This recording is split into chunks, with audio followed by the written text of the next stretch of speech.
আমি প্রথমেই একটা কথা বলি, যতটা মার খেয়েছি আরও 3বার আমি মার খেতে রাজি আছি। আমার সঙ্গে মহসিন গাজী, আমার সঙ্গে রহিম মোল্লা, রহিম নেতা এবং আমার সঙ্গে মানে শওকত মোল্লা সাহেব আছেন।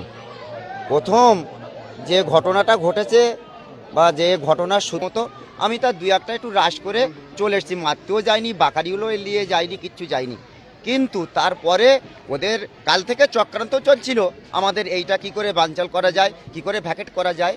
কিন্তু আমাকে বিনা অন্যায়তে পুলিশের সামনে, মানে পুলিশ কোনোভাবে করতে পারছে না, আমি আর পঞ্চায়েত সদস্য যাওয়ার পর যাচ্ছি, এমন তো অবস্থা আমাদের রাস্তায় ধরে মার হয়েছে। মানে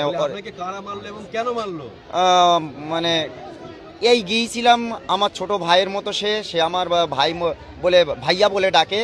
আমি তাকে বলেছিলাম যে এটা করা তো ঠিক হয়নি, আমাদের সঙ্গে গাদ্দারি করছিস, কোনো হুমকি ধুমকি কোনো কিছু না।